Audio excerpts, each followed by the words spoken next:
Kalau dulu kan tempat prostitusi itu di tempat lokalisasi, Mbak. Iya, kalau sekarang kan terselubung ya, terselubung. Jadi terbuka tapi karena nggak usah gini, terbuka, Mbak. tapi tertutup. Saya tinggal di suatu tempat, saya nggak usah cerita di sini ya. Iya. Saya pengen tahu apakah di wilayah tempat tinggal saya ada nggak seperti itu? Ada. Ada ya. Saya main ke rumah teman saya buka. Kan ada jaraknya. Jarak 1 kilometer, jarak kurang lebih 1 kilometer. Apa itu? Aplikasi? Ada aplikasi. Oh iya. Ya, dengan istilah BO lah gitu kan. Wih, ternyata deket. Ya kan bisa, setelah saya tanya, ada di kos-kosan dan segala macam. Udah kayak pakai COD aja deket. Nah, itu kan kembali lagi nih, berarti RT setempat pun tidak aware ya? Harus aware juga memonitor iya. apakah ada tempat tinggal atau tempat dalam tanda kutip kontrakan atau kos-kosan. Ada yang mencurigakan, harus ada tindakan seperti itu. Karena ini kan menyangkut dari perkembangan anak-anak juga nanti. Iya, anak-anak.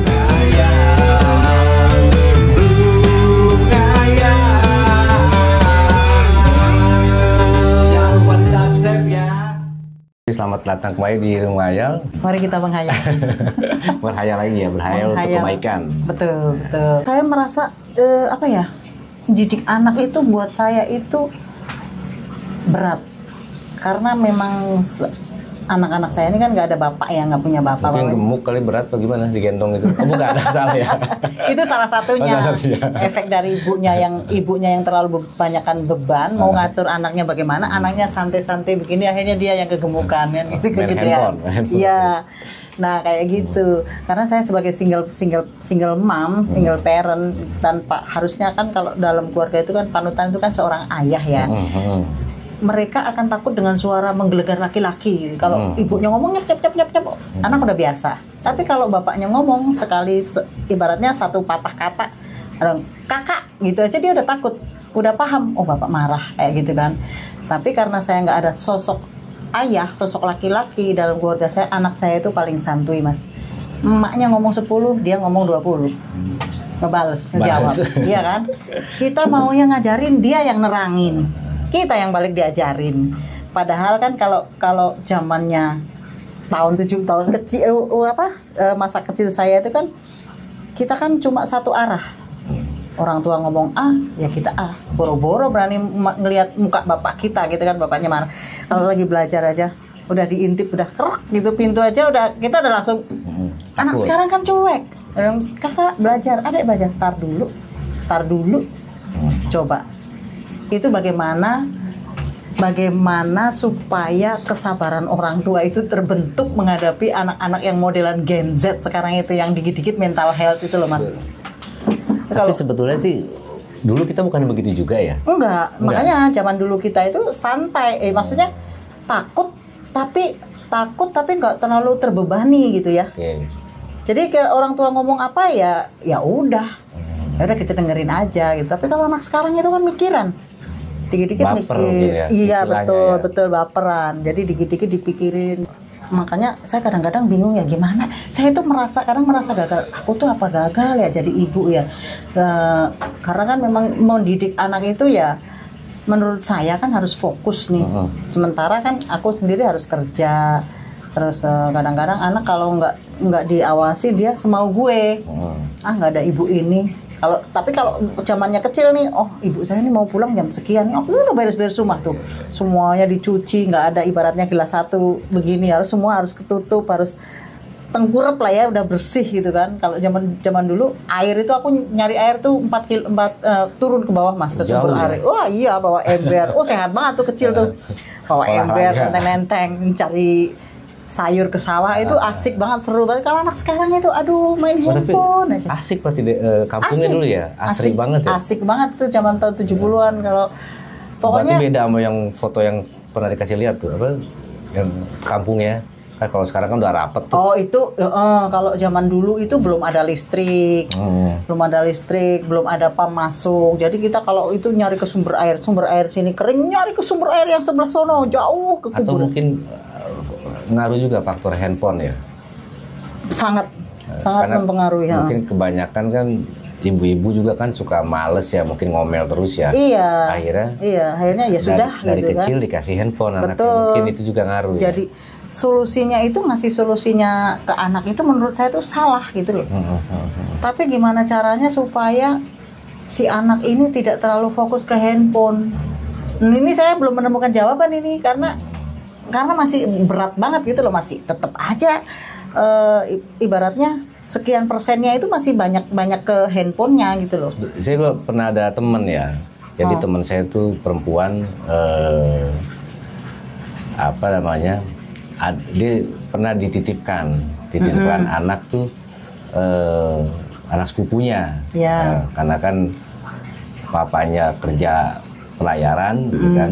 Nah, ibunya ini mungkin bukan punya kesibukan, mungkin kan ada juga kan orang yang nggak gesit atau apa ya, seorang ibu ya, mungkin dia malas juga jagain anaknya. Iya, ada tipe-tipe lemot.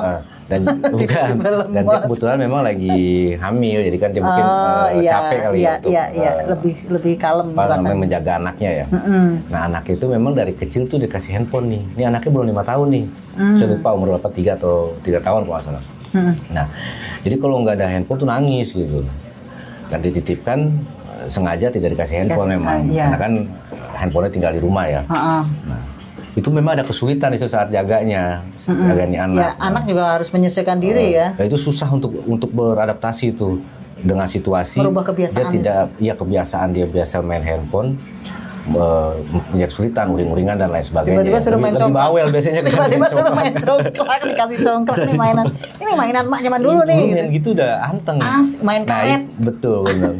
Main karet seru. Emang susah merubah kebiasaan kayaknya sih. Banget. Apalagi kebiasaan dari kecil. Kita aja yang udah gede aja kalau punya kebiasaan kan sulit kan. Iya. Untuk meninggalkan kebiasaan kita. Orang yang biasa hidupnya buruk, di zona nyaman itu orang malas banget tuh berubah tuh. Kembali ke jalan baik aja kan sulit kan, nilainya keburukan ya. Nah, perjuangan. Nah itu sebetulnya kembali lagi di orang tuanya, menurut saya sih. Orang tuanya awalnya itu. Beda dengan orang tua dulu sih. Tapi kalau aku tuh sebenarnya udah jadi tipe orang tua yang bawel, yang apa-apa ngomong dikit, terus kadang aku evaluasi diri sendiri lagi ya, apa aku harus nggak usah terlalu banyak ngomong, tapi nggak ngomong juga malah makin nggak didengerin, ngomong juga dicuekin gitu loh. Itu karena anak-anak kan gini, kita pun dulu kan zamannya masih TV ya. Iya. Nah, kayak misalkan pagi-pagi tuh anak kecil, saya waktu usia masih kecil kan, itu saya kalau nggak nonton film Satria Baja Hitam, saya marah. Saya harus nonton film itu. Kura-kura ninja kan? Kura-kura ninja. Nah, begitu juga zaman sekarang sebenarnya bukannya kita nggak bisa untuk tanpa handphone anak-anak. Bisa. Pertama, mungkin kita kan di lingkungan juga berdekatan, ya kan? Lingkungan sekarang kan nggak seperti dulu jauh-jauh kan, dekatan dan otomatis anak kita dengan anak tetangga kita kan pasti beradaptasi dong. Nah, jika anak kita atau anak tetangga kita mempunyai handphone di usia yang masih kecil dan anak kita nggak punya, ya itu kan ada kecemburuan sosial. Nah, anak pasti ada kecemburuan di situ kan. Nah, kita akan susah untuk memberi pengertian untuk anak kita. Saya juga sama tuh memberi pengertian untuk anak saya pun sulit. Karena akan ada timbul si A aja boleh kok Pak gitu. Si A boleh, si A bisa. aja boleh kok Mah gitu. Itu susah memang. Loh, itu main handphone nggak kenapa-kenapa. Kayak gitu. Terus udah gitu kan kita juga sebagai orang tua nih, mamanya ngelihat anak-anak yang lain bisa ibaratnya gitu ya, lihat bocah main bertiga, pada kalau sekarang kan zaman sekarang kan mana main game mabar gitu lah. Emaknya juga kagak ngerti itu apaan kan. Mabar enggak, dia pernah tuh anakku tuh handphonenya rusak, ngelihatnya kasihan, kita sebagai orang tua juga kayaknya sedih, teman-temannya megang kok nggak megang, tapi giliran dikasih handphone ini susah lagi nih kontrolnya nih bagaimana. Karena itu racun. Kebanyakan tuh anak-anak juga agresif gitu ya, baik apa namanya, dia akan cepat emosional kalau kita batasi waktunya. Iya, kalau kita ambil aja dia terus pasti marah loh. Pasti ada emosinya. Nah ini kadang-kadang aku gini, adik boleh pakai handphone tapi 2 jam ya, ibu kasih waktu 2 jam. Jam berapa ibu selesai itu, angkanya berapa, umpamanya jam 10 sampai jam 12 tuh angkanya di angka sekian kayak gitu. Tetap masih nawar. Dan kalau kalau saya jadi kebiasaan gini, nadai oktav ke berapa, oktav 9 oktav ya paling tinggi ya. Ini udah dari oktav 1 nih, 1 oktav nih kecil banget adik gitu. Nanti naikin, yang kalau udah tanda serunya ada 10 itu baru anak-anak tuh dengan iya ibu udah baru taruh. Terus apa kita harus selalu berbicara keras sama anak, kan enggak juga. Ada dilema sih Mbak menurut saya. Iya. Kita terlalu halus pun kalau menurut saya sih ya, itu nggak mempan kadang. Bukan nggak mempan, itu ngaruh ke karakter anak juga. Lembek ya. Nanti kalau kita keras pun terlalu keras juga bahaya juga. Iya, akan mengganggu mental dia juga. Makanya dilema kan. Dilema, ya. Jadinya bagaimana itu? Sebenarnya solusinya tadi perlu nanya psikolog ini. Kalau memang kalau untuk usia yang sudah sekolah ya, itu mungkin akan kesulitan untuk yang tidak menggunakan handphone ya, kecuali mesti dari awal. Dari awal tuh benar-benar jangan dikenalin dulu, karena kita pun tidak mengenalkan teknologi, tidak memungkinkan atau tidak menjadi negatif buat perkembangan anak kita. Maksud saya tuh anak kita pun nggak akan bodoh nantinya, karena ada waktunya. Karena ini kan banyak juga yang saya lihat juga, saya nonton juga ya,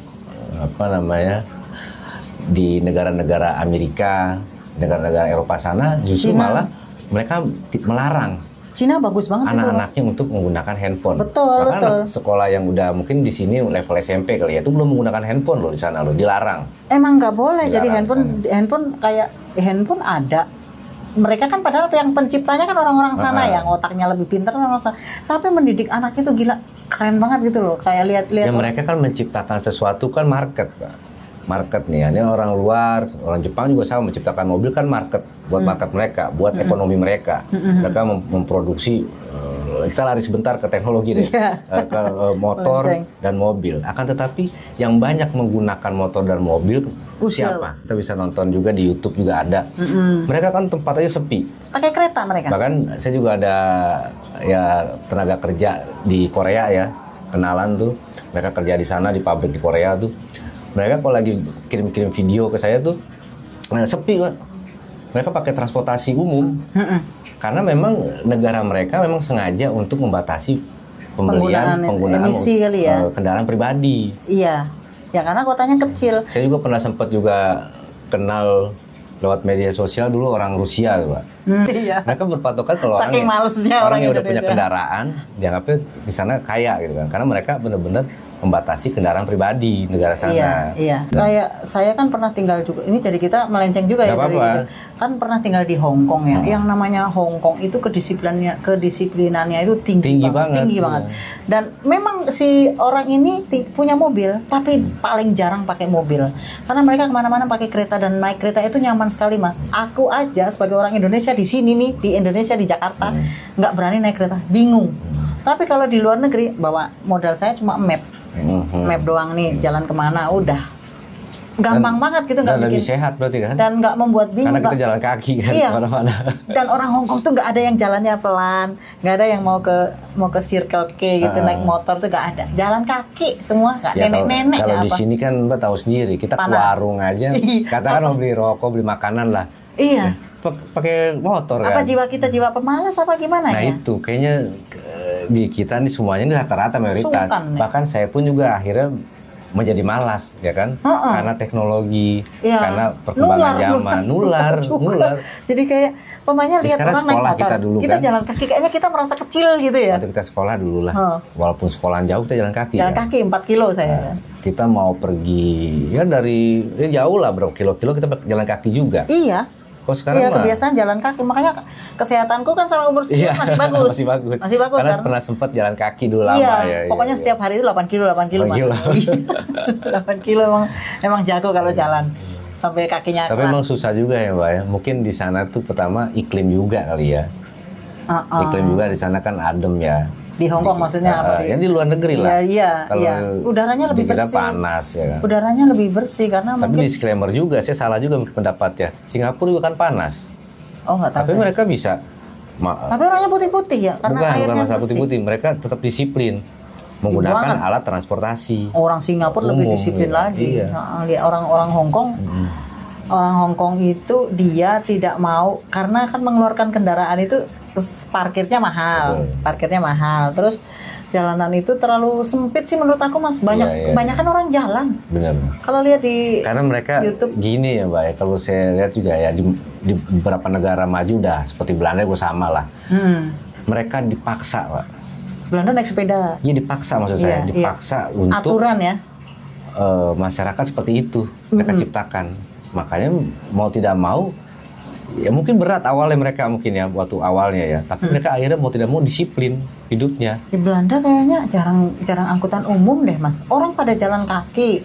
Iya. Kalau yang daerah pada ke kantor itu pada naik sepeda. Ya, mereka kan dipaksa awalnya pasti kan, dipaksa untuk seperti itu gitu. Iya, dan mereka asik-asik aja gitu, nggak ada yang merasa malahan kenapa sih mesti pakai motor? Karena iya, sambil olahraga gitu ya, udaranya juga bagus, bersih. Aku kan sempat tinggal di Belanda tuh 3 bulan tuh pas musim dingin itu. Itu lihat orangnya itu, mereka itu pagi-pagi pada naik sepeda, berangkat ke kantor naik sepeda, pulang naik sepeda. Kecuali kalau kalau mau luar kotaan gitu kan, memang karena frozen ya, jadinya mau nggak mau harus pakai mobil yang ada pemanasnya kayak gitu. Tapi kesehariannya tuh mereka tuh lebih suka jalan kaki, Mas. Ya sebetulnya perkembangannya juga terlalu cepat juga sih kalau saya anggap ya. Di kota-kota besar yang ada di Indonesia maksud saya. Iya. Ya kan contohnya gini, mereka kan membangun suatu pembangunan yang kita lihat secara visual kan mereka tertata dengan rapi, Mbak. Jadi iya, betul. Pohon-pohon pun mereka nggak sembarangan untuk menebang kan. Jadi di kota-kota besar ya, contoh kayak kota kita Depok lah, kan pohon-pohon juga udah mulai berkurang kan. Iya. Karena banyaknya apa? Banyaknya perumahan. Betul. Nah perumahan kan tidak dibatasi. Terus tempat wisata ya, mall-mall gitu. Jadi developer begitu ada lahan langsung incer untuk bikin perumahan. Itu sebetulnya yang bikin jadi panasnya kota. Udara. Seperti itu karena ada pembangunan yang akhirnya habis lah penghijauan. Dan kalau di luar negeri itu kenapa jalan raya itu jarang yang rusak ya? Terus kalau nambal itu Mas cakep banget. Aku tuh seneng lihat orang nambal aspal aja aku perhatiin gitu.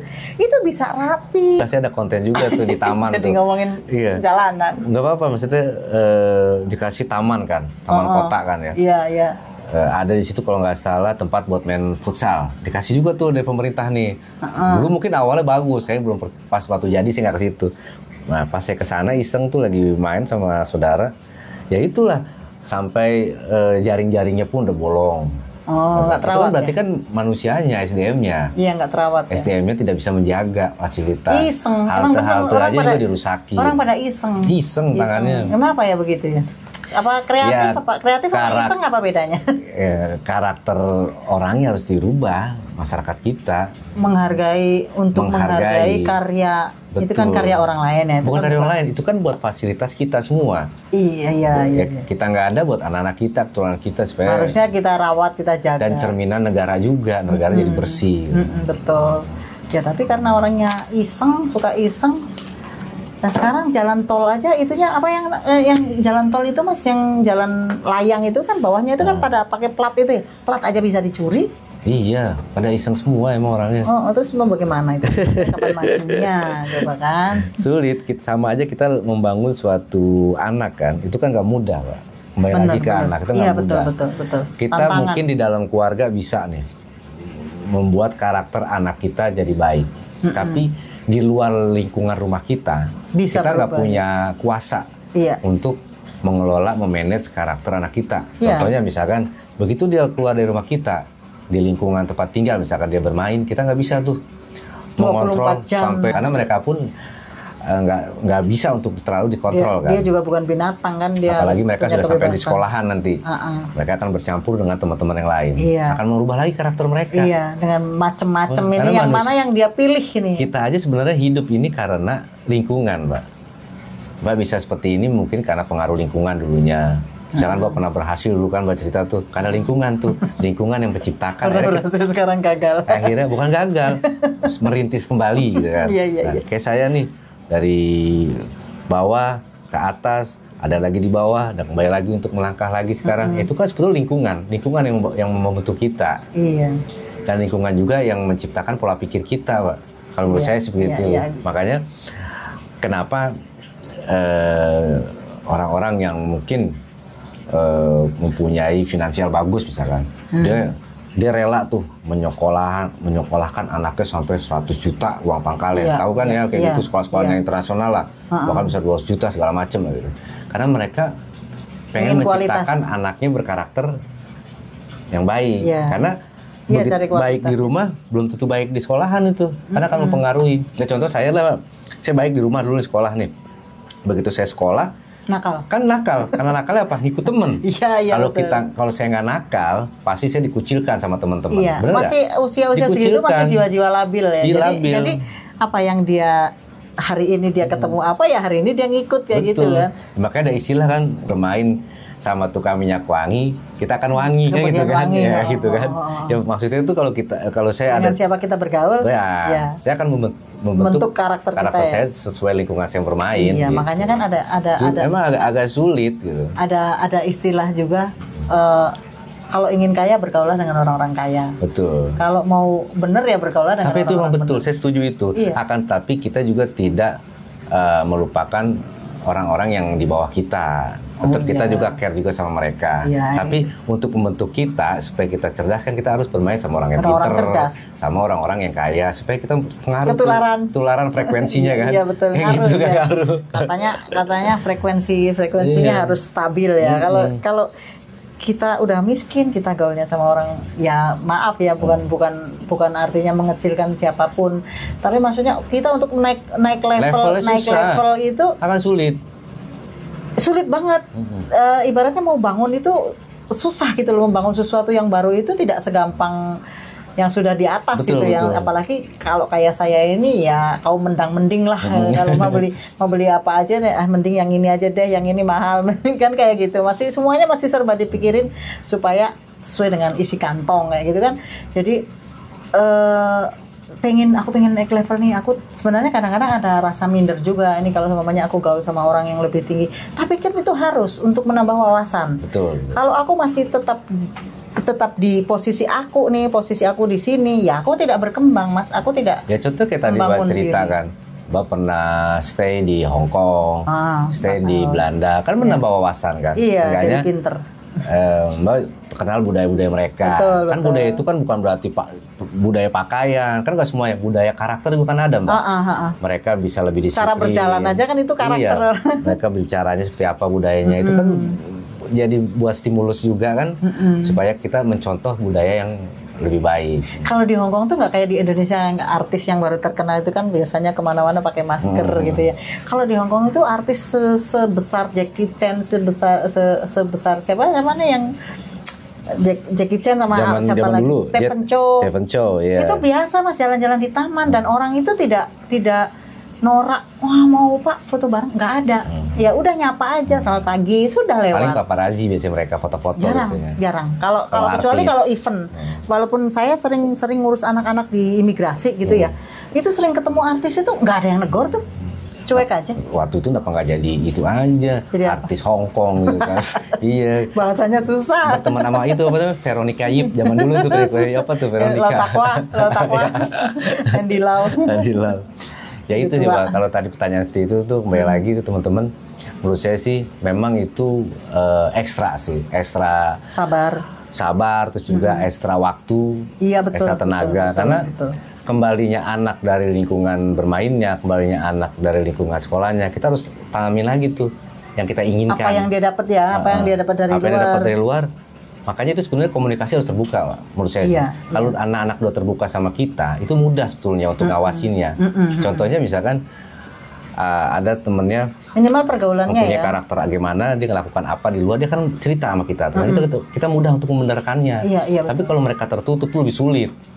Lebih sulit. Ya untungnya kalau anak-anak saya sih terbuka, jadi ada apa dikit ngadu. Betul. Gitu.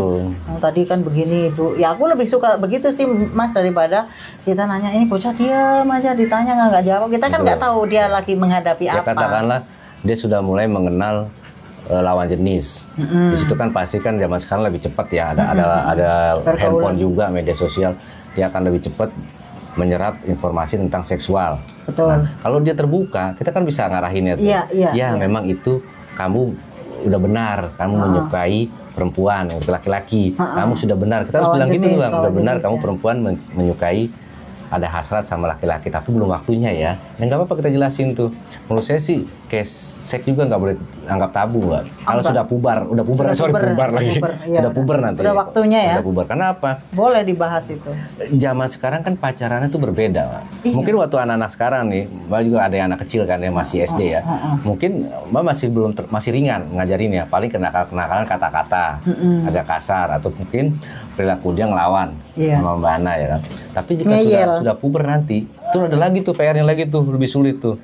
Ya, kenakalan remaja kan lebih ekstrim kalau lebih ekstrim kan. Anak-anak ya. Kalau kita juga kan takut juga kan, apalagi sekarang banyak juga ya penyimpangan seksual.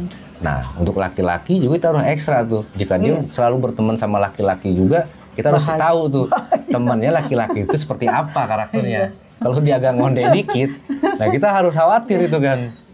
Banyak Mbak sekarang udah Mbak aku pernah punya teman looknya itu laki, dia punya salon. Aku lagi mandi dia lewat, lu gila lu lewat gitu. Nah kan aku nggak suka sama kamu katanya gitu, nggak tertarik. Kan ngeri. Nah yang jadi sebagai orang tua, karena itu nular loh Mbak. Iya. Nah jadi kita sebagai orang tua ini punya anak perempuan ya kalau tidak hati-hati ya beresiko. Punya anak laki-laki sekarang kan penyimpangan seksual kan banyak banget tuh kasus-kasus yang banyak banget kasus-kasus main pintu belakang gitu kan ngeri ya Mas ya. Karena kalau seumpamanya itu lagu Kus Plus Mbak. Jangan lewat. lewat itu Pak. Jadi maksudnya gini Mas. Kalau enak juga kalau kita nyanyi ya. Iya. Kalau anak perempuan itu ibaratnya gini, anak perempuan itu resikonya dia hamil di luar nikah. Tapi kalau anak laki-laki kita dirusak fisik dan mental itu udah pasti kena. Ya nggak? Ini lebih makanya sekarang yang lebih mengkhawatirkan itu kita harus mengawasi anak laki-laki. Takut loh, aku tuh takut loh. Makanya anakku yang takut banget, Pak, takut banget. Iya. Pasti takut banget karena itu akan sulit merubahnya. Sulit disembuhin, kayaknya itu udah. Memang banyak yang orang katanya yang bisa sembuh ya, tapi katanya kan sedikit lah. Tapi nggak tahu ya. Karena itu kan di belakang depan ngomong iya bisa jadi berbeda. Terus juga ada juga orang yang apa sebutannya itu ya? Ya pura-pura lah untuk menikah supaya di masyarakat ya kamuflase supaya di masyarakat dia diterima normal. Iya. Begitu dia keluar dia bisa selingkuh. Banyak yang cerita kayak gitu Mbak. Banyak kasus. Suaminya ternyata begitu sama sejenis juga. Dia punya anak loh.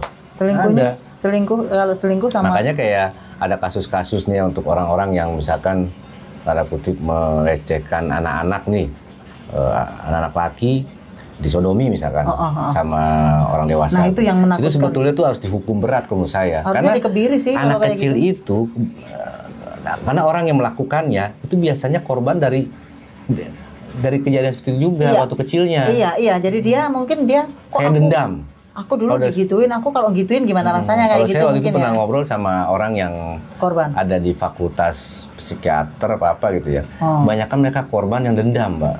Dendam juga, dia ada rasa dendam tuh.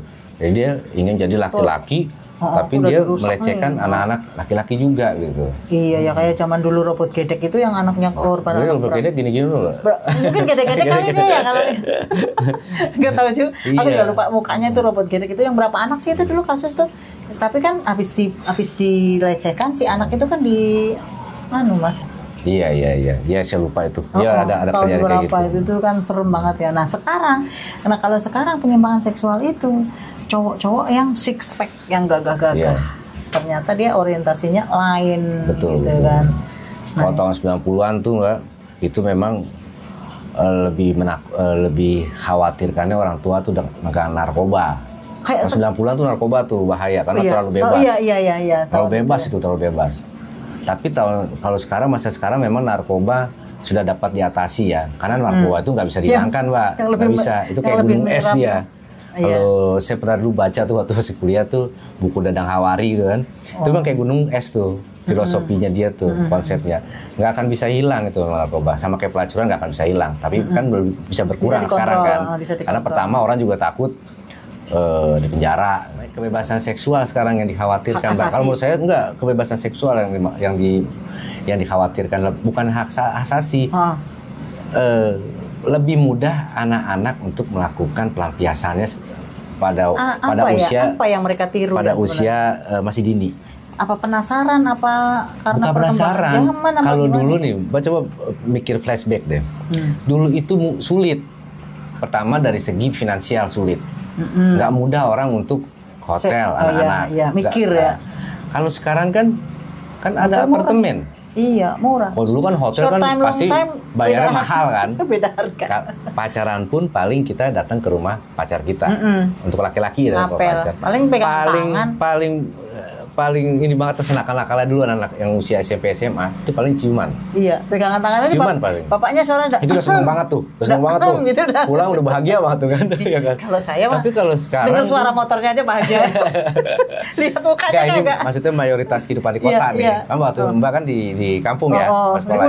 Coba waktu SMP aja tuh di kehidupan di kota tuh anak-anak senak-anak dulu ya kan. Seperti itu aja Mbak. Di batasnya cuma di situ. Sekarang kan bebas sekarang dan tuh, lebih mudah karena ada tempatnya. Sekarang tuh anak SMP aja kayaknya udah bisa deh Mas, udah mengerti gitu loh untuk hal-hal yang seharusnya belum dia pahami. Sekarang masalahnya mudah Mbak. Ini kita nggak bisa nutup diri juga untuk teman-teman ya. Emang betul. Yang punya anak juga harus hati-hati juga kalau sudah berpacaran anaknya ya. Iya. Apalagi karena itu nggak cuma malam Mbak. Siang pun dia bisa untuk melakukannya. Iya. Karena dengan mudahnya fasilitas tersebut. Dan itu harganya itu terjangkau banget gitu kan. 2 jam, 3 jam. Ngeri kan. kali ya sebenarnya. Ini sebetulnya emang harus dibahas masalah kayak gitu. Iya, penanggulangannya bagaimana ini pemerintah? Ya penanggulangan kalau saya sih, menurut saya kembali ke agama kali ya. Ini nggak boleh ditangkap juga sebetulnya. Tapi harus kalau untuk anak yang di usia di bawah ya. Karena mereka memang belum paham tentang bakal rusaknya diri mereka gitu. Ya orang tua juga harus lebih monitor sih menurut saya juga. Iya. Dan itu Mas kembali ke agama, ke mana namanya? Karena dilemanya gini, Pak. Semakin perkembangan zaman, perkembangan pembangunan juga, itu tergantung kan SDM-nya. Kalau SDM kita belum siap, ya kaget. Kita pasti akan kaget dan akan terpengaruh atau akan menjadikan sesuatu yang baik sebetulnya menjadi hal yang tidak baik. Ya, contoh misalkan gini. Teknologi ya ibaratnya. Adalah aplikasi yang tanda kutip lah, aplikasi biru lah. Itu kan jadi hijau, ajang. Hijau ya. Saya kayak mau nyebutin.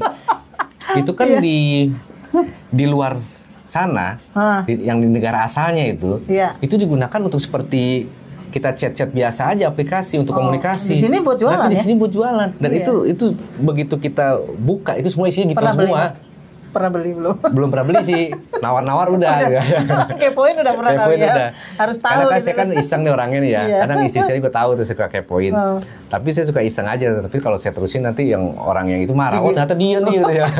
Ya suka ngisengin gitu. Gosip. Saya cuma pengen tahu aja ternyata seperti itu. Nah itu kan khawatir saya kan. Iya. Itu dengan mudahnya. Begitu mudahnya ya. Anak SMA misalkan seorang laki-laki anak SMA bisa main-main itu, buka aplikasi itu. Ngeri juga terjadi seperti itu. Kalau gitu kan berarti kan sebenarnya harus ada dari pemerintah itu kan gimana cara membatasi usia ya? Kalau saya nih sebenarnya agak ini ya teman-teman ya. Ini sebenarnya pendapat doang teman-teman. Kalau dia agama pasti akan dilarang. Tapi kembali lagi kita mau nggak meminimalisir prostitusi? Sebenarnya nyangkut juga dengan pertanyaan tadi. Bagaimana cara mendidik anak nantinya? Nah, kalau dulu kan tempat prostitusi itu di tempat lokalisasi, Mbak. Iya. Kalau sekarang kan terselubung ya. Terselubung. Jadi terbuka tapi karena nggak usah gini, Mbak. Tapi tertutup. Saya tinggal di suatu tempat deh, saya nggak usah cerita di sini ya. Iya. Saya pengen tahu apakah di wilayah tempat tinggal saya ada nggak seperti itu? Ada. Ada ya.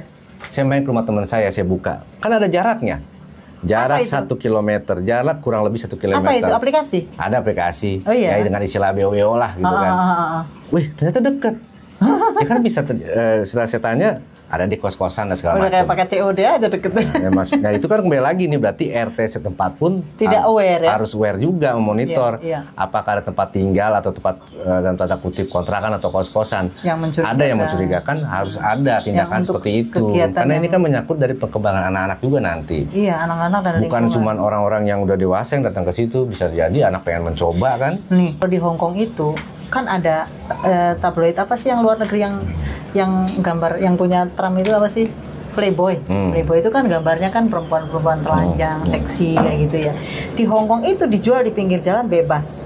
Tapi yang usianya tidak diizinkan, not allowed to buy, ya dia tidak akan membeli dan si penjual itu tidak memberikan Terus rokok juga dibatasi, Mas. Orang luar ya, mereka tuh benar-benar aware Mbak, atau mereka benar-benar monitor. Jadi mereka tuh nggak cuma menjual untuk keuntungan mereka. Betul. Begitu ada yang beli tuh anak di bawah usia 21 tahun, mereka nggak akan kasih. Harus ada KTP-nya atau ID mereka. Betul. Kalau kita kan yang penting laku. Yang penting laku.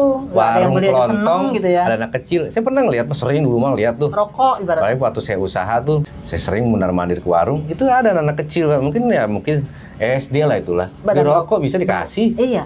Kalau luar negeri berarti nggak peduli kan, yang penting lu beli. Yang penting gua dapat untung. Gitu. Salah sebetulnya. Makanya sebenarnya itu jadi ke tingkat egoisan kita punya masih teman tinggi nih, Mbak. ya. Ya teman Bang kan pernah ke Belanda kan. Nah teman saya kan orang sana juga. Kalau dia balik ke sini, dia cerita. Emang lu pikir bro gitu kan, yang datang ke tempat yang akuarium tuh, yang ada strip, bukan strip apa, topless gitu kan. Iya betul. Emang orang Belanda itu 0,5% orang Belanda yang situ. Orang Belanda lewat biasa aja, Bang. Banyak kan orang-orang yang pelesiran dari negara lain. Istilahnya gitulah. Pelesiran dari negara lain. Nah, itu kan berarti kan tergantung dari SDM-nya. Iya. Mereka itu sebenarnya kalau masalah karakter segala macam, sebenarnya kalau menurut saya ya nggak terpengaruh dari ajaran agama, Mbak. Mereka itu cuek-cuek aja loh. Dan mereka pun sebenarnya tidak beragama dengan baik. Aku tuh pernah lewat gitu, Mas. Jadi yang ditabung itu, yang striptis itu kelihatan dari luar kan remang-remang tuh sebenarnya kayak diskotik gitu kan. Aku diajak tuh sama temanku, gitu. Ya jalan-jalan ke sini itu di Utrecht, namanya Utrecht. Jadi ada komplek kayak mall kayak gitu kan. Aku ini tempat apaan? Dia itu orang nari-nari. Tapi mereka yang orang-orang Belanda ini memang niatnya mau nonton film ya nonton film aja. Betul. Ke bioskop. Dan dia nengok sekedar nengok aja, nggak norak terus. Wah itu apa ya? Penasaran pengen nyoba. Kayaknya biasa aja mereka tuh. Cool banget gitu ngadepin hal-hal seperti itu. Kalau orang kita kan lihat paha aja udah bingung. Nah itu karena nggak biasa. Waduh kata dia gitu kan, paha nih gitu. Ayam. Kembali lagi ke pola pikir dari masyarakat ya Mbak. Mereka lebih bebas, tapi kan kalau kita ketemu sama teman kita yang pernah tinggal di sana, mereka juga, Mas. Cerita ke saya, mungkin juga ke Mbak juga, dengan sesuatu yang berbeda. Tidak seperti yang apa yang kita bayangkan, paham kan? Iya. Kita kan bayangin dari film mereka kan, terlalu free, terlalu bebas. Sepertinya. Tapi begitu teman saya kerja di sana atau gimana, nggak sebebas yang lu bayangin. Dan mereka pun nggak senakal, nggak seliar yang lu bayangin. Mereka itu lebih menghadapi semuanya itu lebih ke, ya biasa aja gitu, nggak ada yang. Dan kenapa saya bilang tadi tentang lokalisasi, kembali lagi, itu lebih dapat terkontrol menurut saya. Kalau ada lokalisasi. Contoh begini, misalkan kayak perjudian aja lah. Bukan. Dulu punya ide mau membangun tempat perjudian di Pulau Seribu. Baru punya ide dia. Yang kayak ala-ala Mako itu kali. Berarti nggak inget ya zaman Orde Baru ya? Enggak. Itu dulu ada seperti itu konsepnya. Nggak mungkin lah. Saya lebih kecil lagi berarti. Kan dulu. Nah, prostitusi lokalisasi di sana juga. Untuk daerah Jakarta ya. Sana juga Pulau Seribu. Ya model Las Vegas lah mungkin. Bikin kayak Makau kali. Itu sebenarnya kalau menurut saya ya itu cakep kayak gitu Mbak. Iya, ada kompleknya tersendiri ya. Di kota Jakarta atau pinggirannya dilarang untuk hal seperti itu, nggak boleh. Ya kalau Jadi kalau orang yang mau berjudi, ya udah ke tempat situ mau gitu bermaksiat, ya di situ aja. Jadi di situ gitu. jangan gak usah kemana-mana. Dan kalaupun kita bicara agama nih ya, kalaupun ada ajab atau apa istilahnya gitu kan. Jadi Pulau Seribu berarti ajabnya gitu kan. Di Jakarta nggak ada gitu. Waktu itu mungkin kayak mau bikin kayak Makau itu. Kalau Makau itu kan tempat perjudian ya. Apa sih namanya ya? Kalau sekarang lebih sulit teman-teman menurut saya ya. Lebih sulit kepolisian mungkin yang punya wewenang juga untuk menangkap kan polisian ya. Polisian juga atau tempat rehabilitasi yang buat merehabilitasi anak-anak nakal juga akan sulit juga karena apa? Terselubung masalahnya. Iya, contoh pakai aplikasi mungkin bisa dicari tapi kan nggak semuanya bisa dapat kita tangkap. IT-nya gitu. Terlalu kerja keras itu ya, terlalu kerja keras dan juga kan itu ada hak privasi juga kan. Sebetulnya nggak boleh juga itu dan juga nggak bagus juga. Menurut saya lokalisasi udah termasuk solusi yang paling tepat karena sampai kapanpun prostitusi, nggak akan hilang ya, perjudian tuh nggak akan bisa hilang, nggak akan bisa hilang. Walaupun sekarang kan orang bisa dari handphone aja bisa judi. Bisa. Apa sih punya judi online? orang menengah ke bawah kok kadang-kadang judi online itu. Iya. Mereka malah pernah nyoba. Ya kan pernah nyoba. 20.000. Malah kesian juga. Ya mungkin kalau cuma orang iseng ya nggak akan rugi lah. Ingin tahu. Iya. Tapi kalau orang yang udah jadi ketagihan kan kasihan. Iya kan sampai ada yang jual kendaraan habis, tabungan habis, ada yang sampai rumah tangga berantakan karena suaminya main judi. Nah orang-orang Eropa di sana negara maju, kontrol, mereka punya tempat Mbak semewah mungkin. Ya di situ kalau mau berjudi. Gini, kalau kayak Australia, Belanda itu kan mereka ada jual lotre Mas. Pemerintah nih yang jual lotre. Nah kalau dapat ya dapat aja. Jadi Kak, gimana ya? Itu pokoknya, kan namanya kan difasilitasi. Ya, difasilitasi betul. Akan tetapi di luar itu nggak boleh. Ada sesuatu yang dilegalkan tapi cukup di tempat itu aja gitu. Iya, nggak asal buka satu ini udah di situ aja. Kalau kita kan nanti ada satu ini kita buka stand yang lain ya, gitu kalau ya. Bicara kenakalan, Mbak, kalau menurut saya sih lebih bahaya di kita. Nggak usah jauh-jauh lah. Di tempat sana kan mungkin di Eropa kebanyakan kan ada di bar. Di bar menjual alkohol. Mereka ada izin juga alkohol. Harganya pun lebih mahal kan pasti kan karena ada tempatnya, ada izinnya, ada pajaknya dan lain-lain. Iya. Coba kalau di wilayah kita atau di negara kita. Terlalu berani orang-orang kita. Di warung-warung ada nyelip-nyelip minuman. Itu tuh kayak minuman-minuman yang justru minuman mematikan itu Mas. Karena kan mereka kan suka iseng-iseng ya. Karena kembali lagi ke keisengan orang kita itu dimix kan, dicampur yang katanya ada spiritus, nggak tahu deh campurannya apa, tahu-tahu bocah pada gelepar mati ya kan. Banyak gitu. Sementara kalau luar negeri itu wine anggur itu ya benar-benar memang fermentasi dari anggur kan, mereka panen anggur nih, anggur diperes gitu kan, terus difermentasikan. Jadi dia kadar alkoholnya itu muncul dari sini. Tapi mereka juga kan dibatasi. Untuk ini loh Mas, kalau musim dingin itu kan bagus tuh buat badan. Di tempat-tempat tertentu mereka beli itu kan, ataupun di rumah dia minum. Kalau di kita kan di pinggir jalan orang bisa minum. Iya. Bahkan sambil parkir aja bisa minum, saya pernah lihat kok. Anak-anak sekarang orang parkir dia sambil minum, Mbak. Mungkin buat mereka kalau anak-anak remaja yang lagi kepo-keponya lagi ingin tahu itu yang nggak kekontrol sama orang tuanya itu mungkin keren ya menurut mereka ya. Sebetulnya bisa minum di pinggir jalan gitu. Nakal itu nggak akan pernah bisa hilang, ya kan? Tapi kalau ada tempat yang disediakan dan SDM-nya pun tahu batasnya, itu aman. Karena apa? Orang kalau udah mabuk kan di kita kebanyakan kan ujung-ujungnya apa? Berantem. Benar kan? Apalagi anak kecil yang di bawah umur kan, bawa celurit, ya kan? Itu kalau mereka normal kan mereka nggak akan seperti itu. Makanya Pak. Itu apa anak-anak itu pasti mereka terganggu pada alkohol atau apa. Iya, masa pertumbuhan itu apa mereka itu dengan begitu merasa keren gitu kali ya? Ya mencari jati diri itu kali ya? Jati diri karena mereka tidak ada tempat untuk mengekspresikan dirinya gitu. Bisa jadi. Ya kayak taman-taman kota contoh, misalkan di situ ada anak-anak hobi main skateboard misalkan. Dia bikinin skateboard. Jadi mereka tuh energi mereka terkuras di situ. Iya. Iya. Kalau saya lari Mas, kan udah faktor U juga kan. Ya kita kan pernah remaja juga dulu kan, remaja kan. Tapi kita kan nakal, pengen mengekspresikan, pasti nakal semua, tapi nakal dengan hal yang berbeda kan. Ya kayak saya misalkan nakal bermain musik gitu kan. Orang tua saya pengennya musik kreatif yang slow, saya nggak mau, saya pengennya yang keras tuh yang brang-breng gitu lah. Karena itu memang mengekspresikan dirinya, anak masih remaja tuh sedang membentuk jati diri dia lah. Iya, ingin taunya itu masih tinggi. Dan gitu kalau tidak ada fasilitas ataupun dia tidak punya hobi itu yang bahaya. Ngumpet-ngumpet sih. Kalau dia tidak punya hobi ya akan timbulnya ke narkoba biasanya. Karena dia nggak punya hobi yang dia tuangkan gitu. Iya, dan narkoba itu ya si penjual ini pinter banget nyusupnya ya. Iya. Susah kedetek. Susah kedetek. Tahu-tahu mak aja sekarang banyak yang ada yang ngejual kayak gituan. Kan ngeri. Ya kalau menurut saya sih itu coba. Ya. Semakin anak-anak ini tumbuh, problemnya semakin dilematis dan bervariasi. Dan semakin lebih kompleks lagi. Betul. Dan tapi orang tua memang harus punya cara untuk mengembangkan bakat anak-anaknya supaya tidak terlalu negatif gitu. Iya, harus ada kegiatan-kegiatan positif ya. Karena terlalu diam pun kita juga nggak bagus juga. Anak-anak terlalu diam juga. Lihat anak-anak diam juga bingung juga. Ini gimana ya anaknya mau kemana? Nanti nggak akan pintar ya Pak. Iya, memang nggak ada kreativitas. Tapi anak-anak terlalu aktif juga bingung juga orang tua. Karena kalau untuk mendidik anak-anak pintar ya, itu mungkin mudah, Pak. Mungkin kita nggak boleh kemana-mana, handphone kita larang gitu misalkan. Nggak bisa dia juga. harus pintar, ngapalin misalkan pelajaran A, B, C, D harus bisa gitu. Akan tapi ada satu poin yang paling penting menurut saya sih, kita lupa para orang tua itu mengajarkan bagaimana cara mereka hidup, menjalani hidup. Itu susah.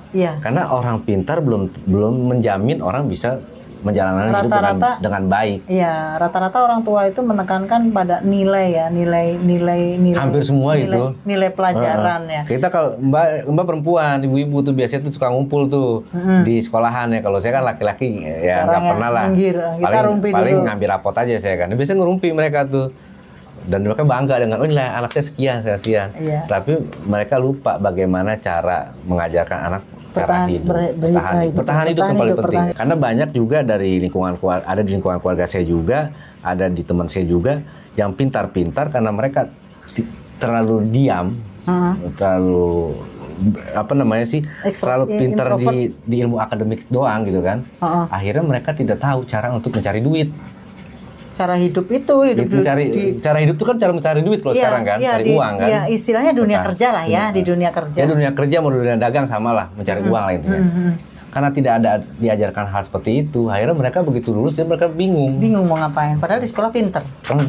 Teman-teman juga boleh juga kasih solusi ya Pak ya. Iya. Gimana cara mendidik anak-anak pada era zaman sekarang ini seperti apa harusnya gitu. Betul. Dan bukan berarti kita itu nggak wajib pintar dalam segi akademik ya, itu wajib pintar. Tapi bagaimana caranya mengembangkan kepintarannya, itu yang penting. Contoh misalkan seperti ini, pada saat sekarang kan persaingan kan banyak banget. Orang pintar pasti akan banyak juga.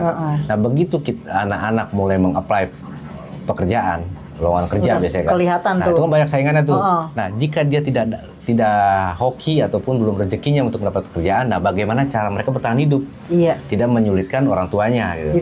Mereka bisa berbisnis atau berusaha sama teman-teman yang menciptakan menciptakan lapangan kerja dengan kreasi mereka masing-masing. Tahun-tahun kita mungkin dulu ya, minusnya banyak karena tidak ada teknologi. Iya. Tetapi memang ada plusnya juga. Ada plusnya juga, lebih kreatif gitu kan. Dan kenakalannya pun dapat terkontrol dengan baik lah gitu. Iya. Tapi di zaman sekarang pun plusnya banyak karena mereka lebih cepat untuk mengetahui wawasan dari informasi dari teknologi. Di kamar aja bisa tahu dunia luar ya. Bisa. Kalau zaman dulu nggak keluar ya. Mereka kan akhirnya berkreasi. Iya. Gue pengen seperti ini nih. Belajarnya lewat HP sekarang. Lewat HP. Makanya nggak mungkin kalau nggak dipegangin HP gitu. Harus bersosialisasi juga. Iya dong. Kita kan makhluk sosial. Kalau sendiri aja ngapain? Boring banget kayak gitu. Nggak kenal orang. Ya kalau saya sih seperti itu teman-teman. Mbak Ana tetap harus punya ide-ide kreatif juga para orang tua. Bagaimana cara mengembangkan bakat anak-anaknya. Betul. Jangan sampai banyak ke arah yang negatif. Ke arah negatif asal masih bisa terkontrol nggak ada masalah. Ya mungkin mereka karena lagi di fasenya ingin tahu ya, ingin mencoba, gagal itu wajar lah. Gitu. Yang penting dia mau berusaha. Ya semoga saja kita dapat, Mbak Ana juga khususnya dapat mendidik anak kita. Amin. Menjadi sesuai dengan ekspektasi kita, harapan kita semua. Hayalan kita sebagai orang tua. Dan bisa lebih baik lagi dari orang tuanya. Iya, harus itu. Sampai ketemu lagi di rumah yang berikutnya.